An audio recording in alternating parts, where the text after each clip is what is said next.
पिछले इंटरव्यू में जब आया था शायद इतना भावुक नहीं था, पर आज मैं इसलिए हूँ इस बात को लेके क्योंकि वो दर्द मुझे दिखाई दे रहा है। अब मुझे लग रहा है कि शायद इसे पॉलिटिकल एंगल नहीं दे दिया जाए, उस दर्द को नहीं महसूस करा जा रहा है जो 24 लाख बच्चा जो पढ़ता है, जो अब तैयारी कर रहे हैं, वो आके पूछ रहे हैं कि सर सभी बच्चे पूछ रहे हैं सर तैयारी करें नहीं करें, सर ड्रॉप लें नहीं लें, सर क्या डॉक्टरी करना समझदारी है। कि 24 लाख बच्चे नहीं है, कम से कम 1.25 करोड़ लोग हैं जिन्होंने एनटीए पर ट्रस्ट करा था कि जब एग्जामिनेशन होगा तो वो फेयर होगा। 80 से 85% रैंक इन्फ्लेट हुई है इस पहले इशू की वजह से, जो कि लीकेज। क्या सिर्फ अपनी गलती को छुपाने के लिए उन बच्चों का भविष्य को खराब कर सकता है उसका एक सवाल अगर गलत हो गया तो? ये बात एनटीए नहीं समझ रहा है।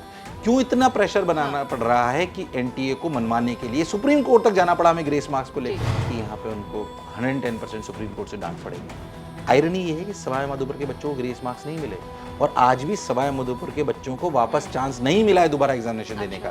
क्या उन्हें फेयर चांस नहीं मिलना चाहिए वापस दोबारा एग्जामिनेशन देने का? बिल्कुल मिलना चाहिए। हम हार जाएं ये एक्सेप्टेबल है, और कोई हमें हरा दे क्योंकि उसने गलत तरीका अपनाया था, ये हार एक्सेप्ट नहीं है।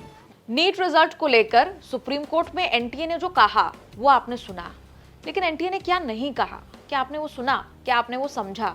इसी को समझाने के लिए आज हमारे साथ नितिन विजय सर हैं, popularly known as NV sir. बच्चों को आप पढ़ाते हैं, पेटिशनर भी हैं इस केस में, बहुत अहम बात है। और कल जब सुनवाई हुई तो 1563 बच्चों के, छात्रों के ग्रेस मार्क्स को विड्रॉ कर लिया गया। अचानक से जो एनटीए 24 घंटे पहले तक ये दलील दे रहा था, जो एफएक्यू में ये बात कह रहा था कि ग्रेस मार्क्स हमने दिए हैं आंसरिंग एफिशिएंसी के आधार पर, जब वो कोर्ट में आता है, कोर्ट में आते ही बिना बहस के अपना फैसला सुना देते हैं। बिल्कुल। अब is it just the tip of the iceberg? बिल्कुल सही बात है, क्योंकि पहले जैसे कि आपने सही बोला कि 24 आवर्स पहले तक तो मान ही रहे थे कि ऐसा कुछ है, ग्रेस मार्क्स देने चाहिए, क्लैट का उन्होंने हवाला दे दिया। अच्छा, उसमें बात बहुत ध्यान से देखेंगे तो उन्होंने 1563 जब लिखा एफएक्यूज में तो वहाँ 1563 अप्रोक्सीमेटली लिखा हुआ है। अच्छा। अगर आप इन एफएक्यूज को ढंग से पढ़ेंगे तो आपको समझ में आएगा कि इसमें लिखा हुआ है 1563 अप्रोक्सीमेटली। फिर ये नंबर एग्जैक्ट हो गया सुप्रीम कोर्ट में जाके, इससे पहले उसको मान ही नहीं रहे थे। और अभी भी मुझे लग रहा है कि शायद ऐसा लग रहा है कि 1563 मुद्दे को बड़ा बना दो और इसमें बैकफुट कर लो, ताकि जो मेन मुद्दा है जिसकी वजह से रैंक्स इतनी इन्फ्लेट हुई है वो कहीं दब जाए। मुझे ऐसा लगता है व्यक्तिगत रूप से, क्योंकि मेन मुद्दा जिसकी वजह से इतना रैंक्स में इन्फ्लेशन हुआ है, या जिनकी वजह से ऐसा लग रहा है कि 20,000 25,000 सीट्स ऐसी डॉक्टर्स की भर रही है जो नहीं होनी चाहिए, वो कहीं ना कहीं मुद्दा दबाया जा रहा है। तो इस पे ध्यान देने योग्य बहुत ज्यादा बात है। लेकिन जैसा मैंने शुरुआत में सवाल किया, सुप्रीम कोर्ट में जो एनटीए ने कहा वो सबने सुना। 1563 बच्चों के ग्रेस मार्क्स विड्रॉ हुए, री एग्जाम उन 1563 बच्चों के लिए 23 जून को होगा, रिजल्ट 30 जून तक आएगा, ये सबने सुना। लेकिन वो क्या बात है जो एनटीए ने कोर्ट में नहीं कही है और जो कहना जरूरी है? उन्होंने लीकेज पे कोई बात नहीं करी कि जहां पटना एफआईआर में जो बात लिखी गई उस पर कोई बात नहीं करी गई, गुजरात में जो एफआईआर लिखी गई उसके बारे में कोई बात नहीं करी गई। लगातार उनसे एफएक्यूज में सवाल पूछे जा रहे हैं कि 1563 बच्चे कौन से सेंटर के थे, क्या ये एक ही सेंटर के थे, उन सेंटर पे क्या क्या उनके मार्क्स आए, कितने मार्क्स उनको ग्रेस दिए गए थे, इस पर कोई बात नहीं हुई। इस पर कोई बात नहीं हुई कि 1563 के अलावा जिन भी सेंटर्स पे अनियमितता हुई, यानी कि जहाँ पे गड़बड़ी हुई, वो हो सकता है हाई कोर्ट तक नहीं गए। मान लीजिए किसी सेंटर पे गांव परिवेश के ज़्यादा बच्चे हैं, किसान के ज़्यादा बच्चे हैं, नॉर्मल परिवेश के ज़्यादा बच्चे हैं, उनको नहीं पता हाई कोर्ट कैसे होता है। आप व्यक्तिगत रूप से देखिए तो मैं पहली बार सुप्रीम कोर्ट गया हूँ, it is a different experience for me. बच्चा वहाँ तक जा पाए, बहुत करेज चाहिए। जिन्होंने कंप्लेन सिर्फ प्रिंसिपल को कर दी, जिस स्कूल में उनका टेस्ट था या जिस जगह उनका टेस्ट था वहाँ पे कंप्लेन कर दी, उनकी कंप्लेन को क्यों नहीं सुना गया? अगर इनको रीटेस्ट का मौका मिलता है तो उनको भी मौका मिलना चाहिए। मैं इसको थोड़ा सा और अच्छे से समझाने का प्रयास करता हूँ। इसका मतलब एनटीए ने ये तो मान लिया कि कंडक्शन में गड़बड़ी हुई है और टाइम लॉस का इशू है। 1563 को अगर वो वापस री एग्जाम देने को बोल रहे हैं, इसका मतलब गड़बड़ी है। अब इसमें मुद्दा ये है कि बाकी जगह भी तो हुई, उसको भी एक्सेप्ट करिए और वहां पे भी एग्जामिनेशन कराइए। तब ये एक सिंगल मुद्दा कि कंडक्शन में जो एरर है वो रिजॉल्व हम कर पाएंगे। दूसरा एरर है लीकेज, जिसकी वजह से रैंक्स इतनी इन्फ्लेट हुई है, उसको तो एड्रेस ही नहीं करा गया। मैं ऐसा मान सकता हूं 2 मेजर मुद्दे हैं।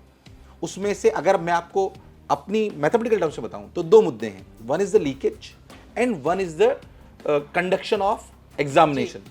इसमें आप ऐसा समझिए कि जो रैंक इन्फ्लेशन है 80 से 85% रैंक इन्फ्लेट हुई है इस पहले इशू की वजह से, जो कि लीकेज है।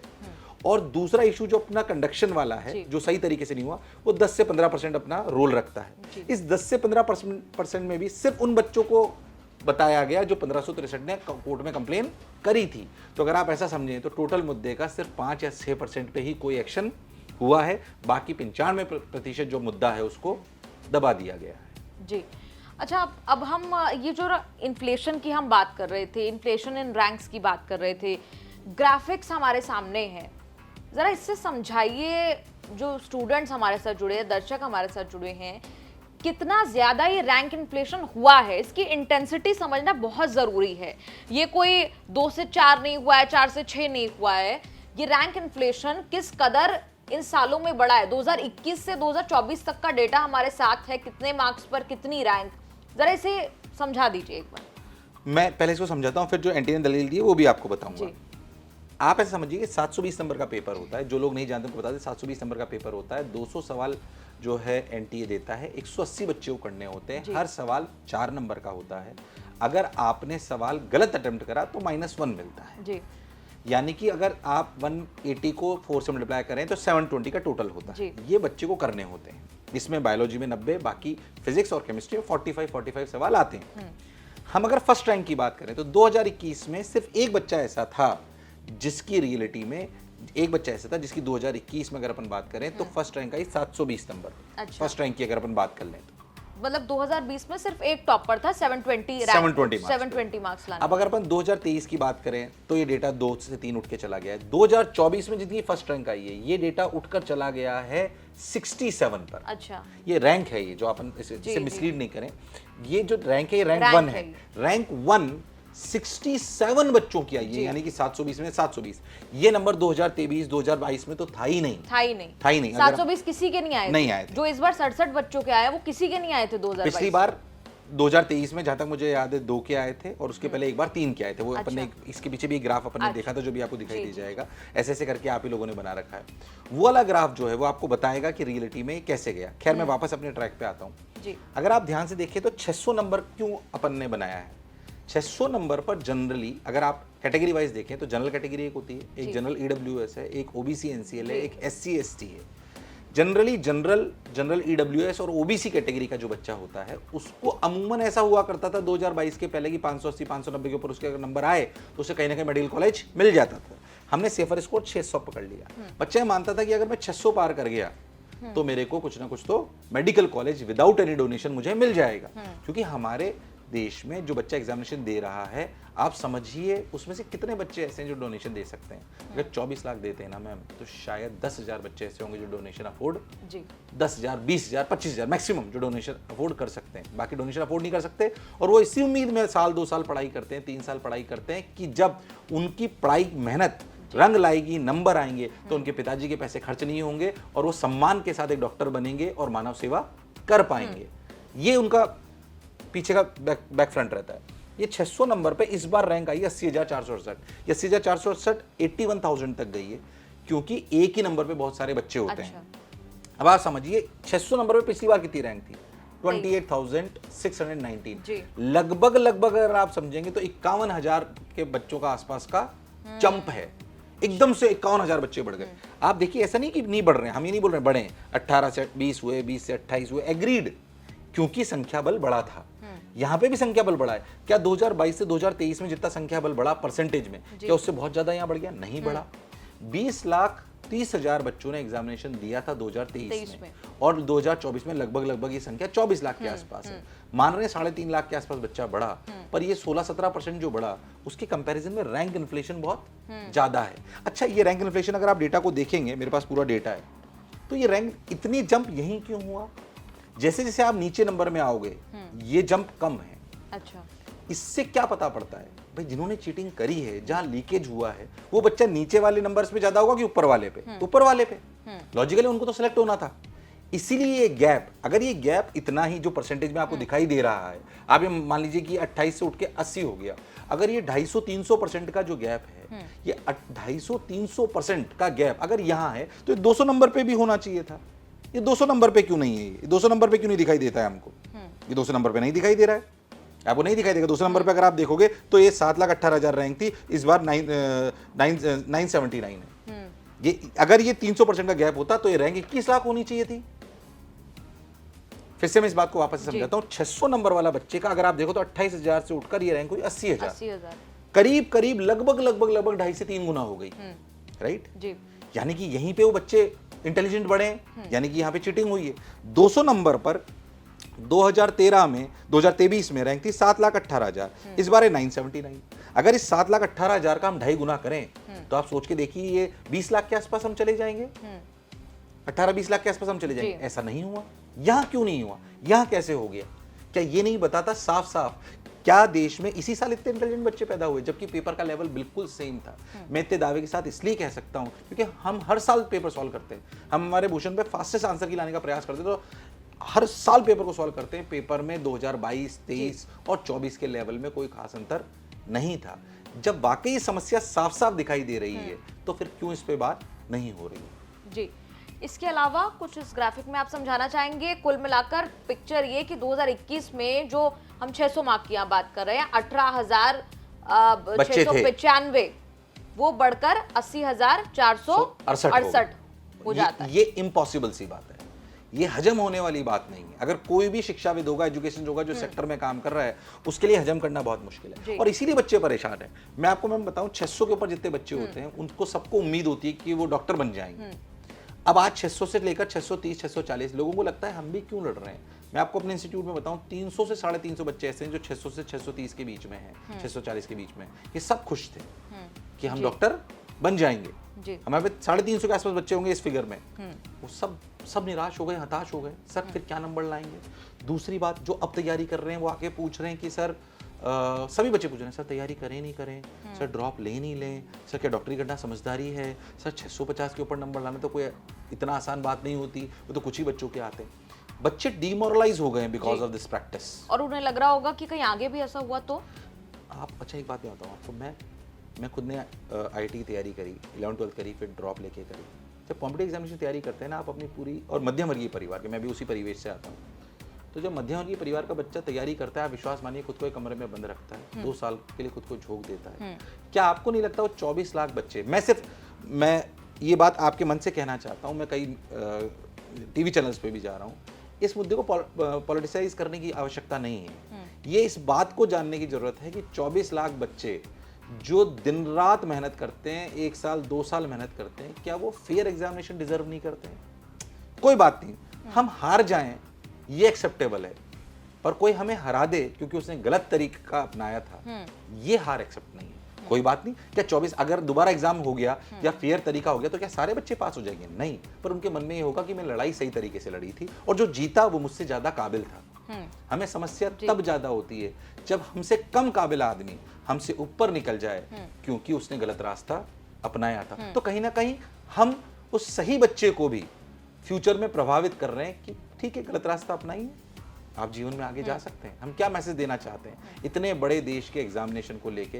हो सकता है मेरी बात थोड़ी आपको भावनात्मक लग रही हो, पर मेरा कल पिछले इंटरव्यू में जब आया था शायद मैं इतना भावुक नहीं था, पर आज मैं इसलिए हूँ इस बात को लेके क्योंकि वो दर्द मुझे दिखाई दे रहा है। अब मुझे लग रहा है कि शायद इसे पॉलिटिकल एंगल नहीं दे दिया जाए, उस दर्द को नहीं महसूस करा जा रहा है जो 24 लाख बच्चा जो पढ़ता है उसको महसूस नहीं कर पा रहे हैं लोग कि ये अनफेयर मीन्स लॉन्ग टर्म में देश की स्वास्थ्य व्यवस्था को बहुत नुकसान पहुंचाएगा अगर डिस्ट्रस्ट हो गया NTA पर, जो नेशनल टेस्टिंग एजेंसी है। कई लोग बोल रहे हैं NTA को स्क्रैप कर दीजिए। देखिए, देश में नेशनल टेस्टिंग एजेंसी जैसी एजेंसी का होना बहुत आवश्यक है, नहीं तो कैसे कंडक्शन होगा।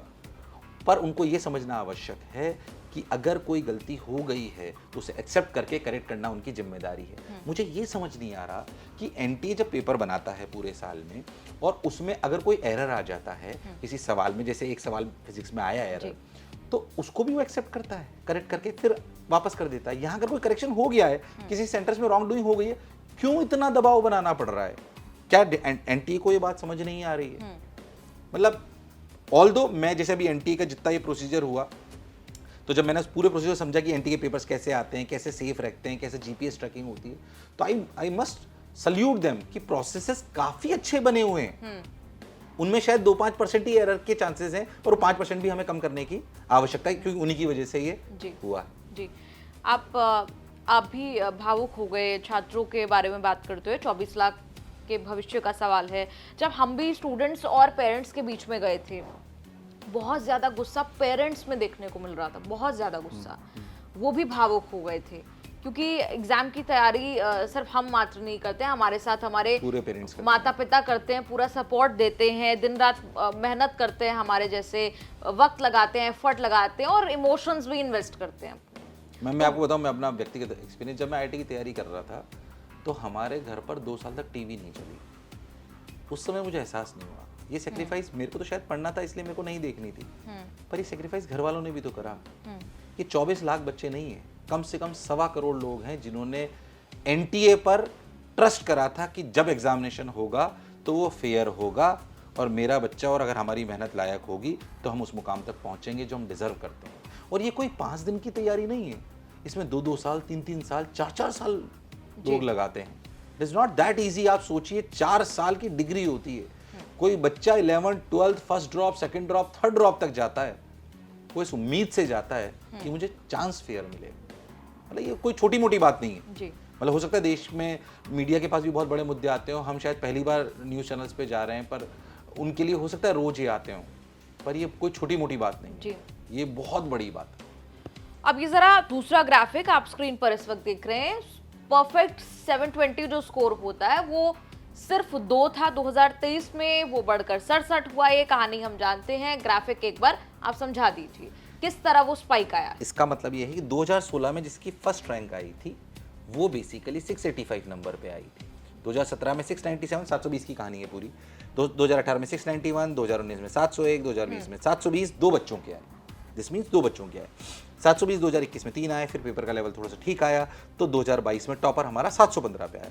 2023 में संख्या 2 की थी। अगेन 720 में से 720, 2024 में आने वालों की संख्या एकदम से 67 हो गई। ये तो किसी लेमैन को भी समझ में आएगा ये ग्राफ देखकर कि इस कदर जो बड़ा है, इस पर कोई जस्टिफिकेशन तो बनती है। इस पर एनटीए का एक बार पक्ष आप बता दीजिए, एनटीए ने इस पर क्या हाई परफॉर्मेंस स्टैंडर्ड की उन्होंने दलील दी है, कितनी सही है वो दलील? आप लोग तो बच्चों को पढ़ाते हैं। उन्होंने बोला कि कॉम्पिटिटिव नेचर जो है बढ़ गई है और संख्या बढ़ गई है।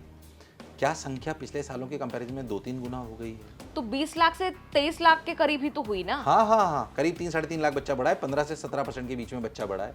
क्या 15 से 17% बढ़ने में क्या 2 से 67 हो गई?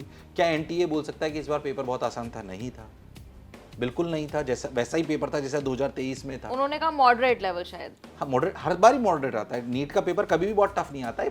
बिकॉज हमें एक बात समझनी पड़ेगी कि नीट के एग्जामिनेशन में इनकी रिक्वायरमेंट क्या होती है, और हम मानते हैं, हम इस बात को रेस्पेक्ट करते हैं। कई बार हमसे लोग पूछते भी हैं, ऑल्दो मैं व्यक्तिगत रूप से थोड़ा सा बात अलग बोलूंगा, पर व्यक्तिगत रूप से हम ये मानते हैं कि जहाँ पे 24 लाख बच्चा एग्जामिनेशन दे रहा हो वहाँ पे इतने ज़्यादा हाई स्कोरिंग नंबर देना एनटीए का पेपर ऐसा नहीं बनाना चाहिए। आप सोचिए 720 से लेकर 630 में, यानी कि 100 नंबर के गैप में ही पूरी सीटें खत्म हो जाती हैं। तो एक ही नंबर पे बहुत सारे बच्चे होते हैं, तो उनका डिफरेंशिएशन बहुत मुश्किल होता है। जितने भी डेटा स्टैटिस्टिक्स कहती है वो ये कहती है कि आप कम से भी कम लोअर कट ऑफ और अपर कट ऑफ में कम से भी कम 30% का डिफरेंस होना चाहिए, यानी कि 250-300 नंबर का डिफरेंस होना चाहिए।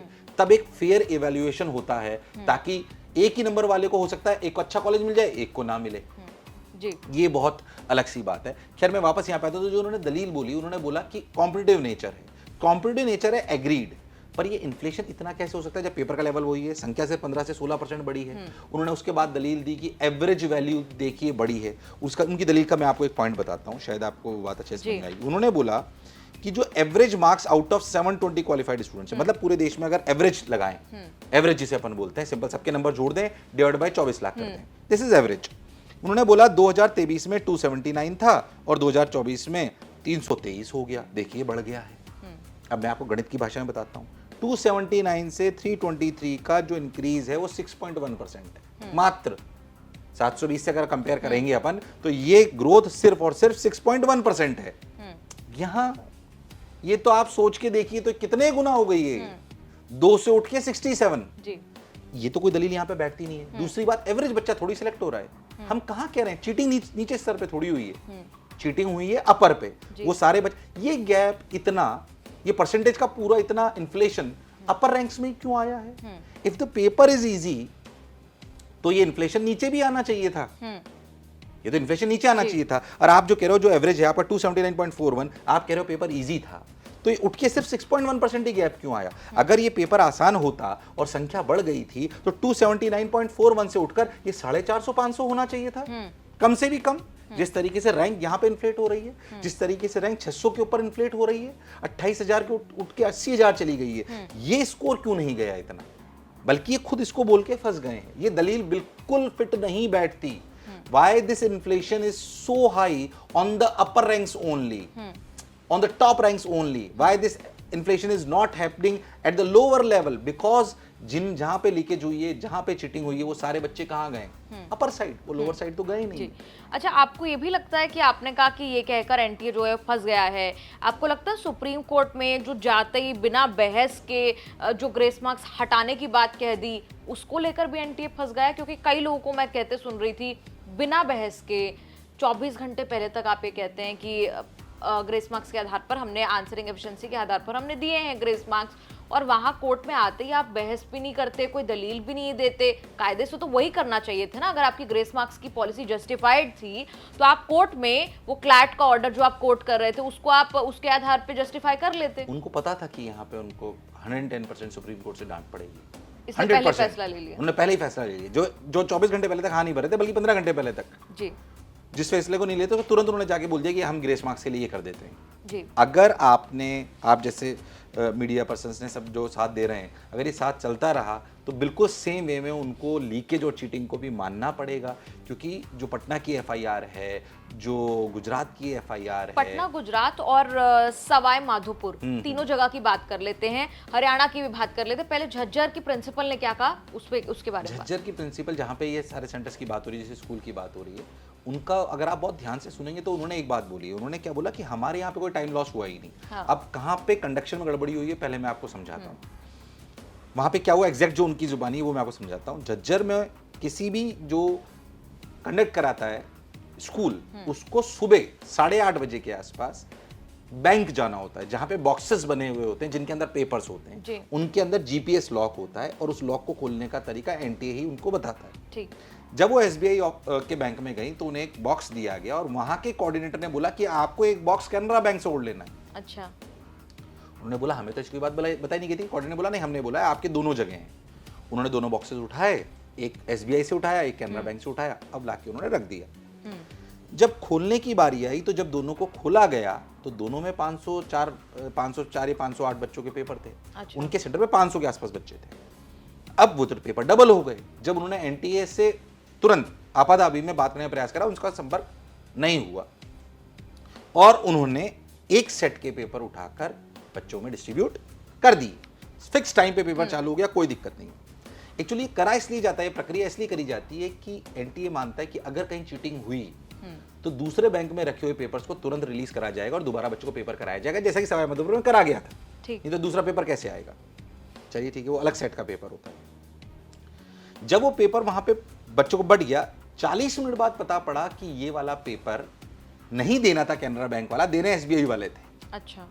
फिर एनटीए डायरेक्टर से या उनके सुपरिटेंडेंट से उनकी बात हुई होगी, जैसा कि वो बता रही हैं। तो जब ये बात हुई तो उन्होंने बोला कि अब जो आप दे चुके हो वही देने दीजिए, हम इसे नॉर्मलाइज कर देंगे। अब आपने दे दिया, जो देने दीजिए।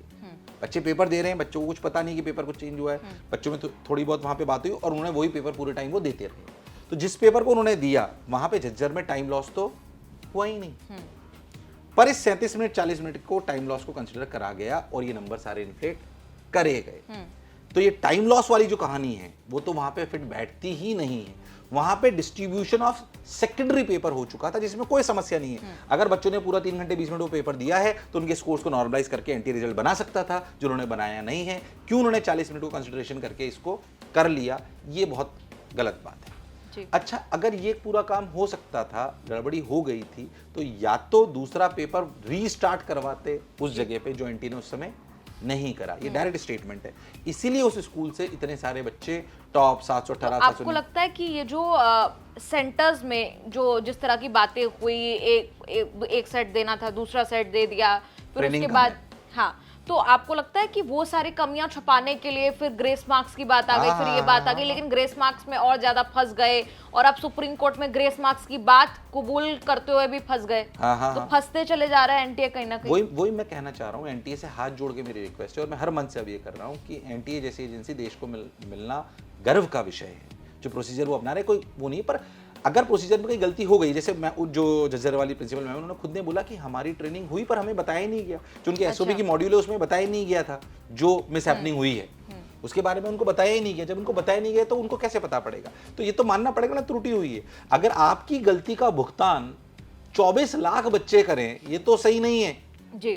ये तो वो वाली बात है कि हमारा अध्यापक किसी क्लास में जाए और वो कुछ गलत पढ़ा दे। अगर आपसे कुछ गलत हो भी गया है तो अगले दिन जाके एक अच्छा अध्यापक जो होता है उसे करेक्ट कर देता है कि कोई बात नहीं, गलती हो गई है, उसमें क्या बात है, आप इसको वापस रिकरेक्ट कर लीजिए। क्या सिर्फ अपनी गलती को छुपाने के लिए उन बच्चों का भविष्य को खराब कर सकता है उसका एक सवाल अगर गलत हो गया तो? जी। ये बात एनटीए नहीं समझ रहा है। क्यों इतना प्रेशर बनाना पड़ रहा है कि एनटीए को मनवाने के लिए सुप्रीम कोर्ट तक जाना पड़ा हमें ग्रेस मार्क्स को लेकर? और सवाई माधोपुर में क्या हुआ? सवाई माधोपुर में आपको बताता हूँ। सवाई माधोपुर में जब ये बॉक्सेस आए तो जैसे बिल्कुल इसी तरीके लगभग इशू है। जब ये बॉक्सेस आए तो उनको पता नहीं पड़ा कि हमें हिंदी वालों को और इंग्लिश वालों के बॉक्सेस अलग अलग थे। तो इंग्लिश वालों को उन्होंने हिंदी का पेपर बांट दिया और हिंदी वालों को इंग्लिश का पेपर बांट दिया। जब वहां पे बहुत ज्यादा मुद्दा बढ़ गया कि अच्छा अब ये कैसे गड़बड़ी हो रही है, बच्चों ने थोड़ा वहां पे एजिटेट करना चालू करा सवाई माधोपुर में, तो उनको पता पड़ा कुछ गड़बड़ हो गई है। उसमें से कुछ बच्चे 4 बज के समथिंग वो पेपर लेके बाहर आ गए जबरदस्ती, और उसी पेपर से उन्होंने बाहर सर्कुलेट करा, ऐसा एनटीए कह रहा है। एनटीए कह रहा है कि जो पेपर मीडिया में बाहर आ गया था वो सिर्फ और सिर्फ उस वजह से आया था, ये पहले बाहर नहीं आया था।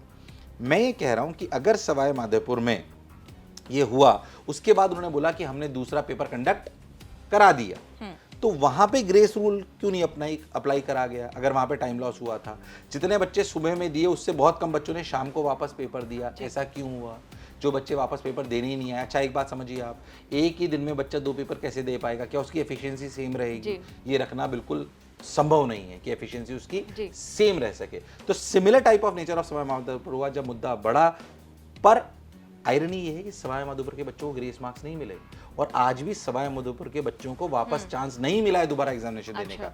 क्या उन्हें फेयर चांस नहीं मिलना चाहिए वापस दोबारा एग्जामिनेशन देने का? बिल्कुल मिलना चाहिए। हो सकता है वहां से 2 ही डॉक्टर निकले, पर 2 का भविष्य हम खराब नहीं कर सकते। क्या सवाई माधोपुर में ऐसा नहीं होना चाहिए था? ऐसी गड़बड़ियां ये तो वो हैं जो हमारे सामने आ गई हैं। ऐसी गड़बड़ियां आप ये मान के चलिए बहुत सेंटर्स पे हुई है। 500 फिजिक्स वाले सवाल में क्या हुआ था? फिजिक्स वाले सवाल में क्या हुआ, एक सवाल है जिसमें एटम पे बात करी गई है, उसकी स्टेबिलिटी को लेकर, और डिटेल में तो जाना शायद सही नहीं रहेगा, तो उसकी स्टेबिलिटी को लेकर बात करी गई है। जब स्टेबिलिटी को लेकर बात करी गई उसमें मैं 2 मुद्दे बोलता, मैं क्योंकि मैं फिजिक्स का अध्यापक हूँ इसलिए मैं आपको बात बोलना चाहता हूँ। अभी नई एनसीईआरटी के हिसाब से उसका एक आंसर है जो उस आंसर में था भी सही। जब उसको आंसर में को सही मान लिया गया, ठीक है, बच्चों ने उस पर बहुत सारे क्वेश्चंस रेज करे। जब एनटीए पूछता है कि आपको किसी सवाल में डिस्क्रिपेंसी तो नहीं मिल रही है, तो उन्होंने बोला कि जो 2018 में एनसीईआरटी में आंसर था उसके हिसाब से अलग आंसर आ रहा है, नई वाली के हिसाब से लग रहा है। पहली बात तो मैं बोलना चाहता हूँ कि 2018 की एनसीईआरटी में अगर कुछ गलत लिखा हुआ था और अब नई वाली में सही लिखा हुआ है, पुरानी बात को सही क्यों माना जाएगा? मेरा व्यक्तिगत मत है ये भाई, जो सही है सही है। हमने पहले रदरफोर्ड मॉडल पढ़ा, उसके पहले थॉमसन मॉडल पढ़ा, जो सही आता है हम पुराने को पढ़ते हैं इस बात को लेके, ठीक है भाई, बट नई जो चीज सही है माना तो उसे सही जाएगा। अच्छा ठीक है, चलो आपने दोनों ऑप्शन सही भी कर ली कि चलिए बी भी सही है और सी भी सही। जिसने बी लगाया उसको भी 4 नंबर मिले और जिसने सी लगाया उसने भी 4 नंबर मिले। बहुत सारे इंटेलिजेंट बच्चे ऐसे होते हैं जो सारी एनसीईआरटी पढ़ते हैं। अगर कोई इंटेलिजेंट बच्चा होगा तो उसने तो अटेम्प्ट ही नहीं करा होगा कंफ्यूज होकर, उसको तो नंबर मिले ही नहीं।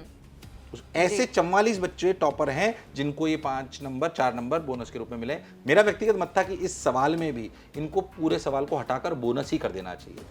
अच्छा एक बात समझिए, बोनस कितना? बोनस 4 नंबर, मतलब इस सवाल को हटा दिया जाए। आप ऐसा समझ लीजिए कि 4 नंबर तो सबको मिल गए, इस सवाल को हटा देना चाहिए, तो बराबरी हो जाती। हाँ तो बराबरी हो जाती। जिसने अटेम्प्ट करा उसी को क्यों? जी। जिसने पढ़ा और जिसको लगा कि दोनों सही हैं, वो उसने अटेम्प्ट नहीं करा क्योंकि सिंगल करेक्ट होता है, कंफ्यूजन होता है, तो बच्चा छोड़ देते हैं। हम भी उनको क्लासों में यही सिखाते हैं। मैं आप एज ए अध्यापक आपको बोलूं तो बच्चों को बोलता कि अगर 2 सही लग रहे हो ना तो छोड़ देना। अच्छा, हम खुद बोलते हैं इस बात को। क्यों छोड़ देना? क्योंकि ये बोनस हो जाएगा। ठीक, क्योंकि ऐसा ही होता आया है। इस बार ये थोड़ी सी नई परिपाटी कहेगी, चलिए ठीक है, ये इतनी कोई बड़ी बात नहीं है जिसको शायद बहुत बड़ा मुद्दा बनाया जाए, बट अगर ध्यान से देखें तो एक रैंक का बहुत महत्व है यहाँ पर। 715 720 में कितना बड़ा डिफरेंस आ रहा है। एम से बच्चा बाहर हो गया इस वजह से, अगर टॉपर्स के पर्सपेक्टिव में बात करें तो ये वाली गड़बड़ी भी वहाँ पे हुई है। जी। अंत में उन 1563 छात्रों की अगर हम बात कर लें, आपको लग रहा है जो अब फैसला सुप्रीम कोर्ट में एनटीए ने अपना फैसला सुनाया है, ये 1563 बच्चों के एग्जाम देने से रैंक में, मतलब दर्शकों की समझ के लिए कह रही हूँ, रैंक में, लिस्ट में कैसी तब्दीली आएगी? क्या सारी रैंक उथल पुथल हो जाएंगी? क्या बदलेगा इससे? 1563 से रैंक तो पूरी उथल पुथल हो जाएगी, तो 400-500 बच्चे तो जो सेलेक्ट होने वाले हैं उनके ऊपर रैंक ऊपर चली जाएगी, मतलब अच्छी हो जाएगी। पर मुद्दा 1563 का है ही नहीं, मुद्दा तो 25,000 बच्चे जो चीटिंग करके लीकेज करके आ गए। बात उस पर होनी चाहिए, पेपर लीक पर बात बिल्कुल होनी चाहिए, क्योंकि वो ये नंबर्स के लिए जिम्मेदार है, ग्रेस मार्क्स जिम्मेदार नहीं है। ग्रेस मार्क्स ने तो 67 का नंबर खड़ा कर दिया है, चीटिंग ने खड़ा कर दिया है। आप कह रहे हैं इन्फ्लेटेड रैंक पर ज्यादा बात होनी चाहिए? इन्फ्लेटेड रैंक पे ज्यादा बात होनी चाहिए, क्योंकि वही बता रहा है कि लीकेज हुआ है, चीटिंग हुई है, उस पर बात होगी, तभी उन सारे सेंटर्स जहां पे गड़बड़ी हुई है वो आइडेंटिफाई कर पाएंगे, आइडेंटिफाई करेंगे, तभी उन सेंटर्स को हटाया जाएगा और वहां पे रीनीट होगा। जी, बहुत बहुत शुक्रिया न्यूज़ तक से बात करने के लिए। आपने सुना एनवी सर को, पूरा मामला एक बार फिर वो समझा रहे थे, किन सवालों के जवाब अभी भी नेशनल टेस्टिंग एजेंसी यानी एनटीए ने नहीं दिए हैं, वो आपने सुने। सुप्रीम कोर्ट में एनटीए ने जो कहा और जो नहीं कहा, अब आप वो दोनों बातें जानते हैं। आप लोगों का इस पर क्या कहना है? गंभीर विषय है, हम लगातार इस पर बने हुए हैं। कमेंट्स में अपनी राय जरूर दें और देखते रहिए न्यूज़ तक।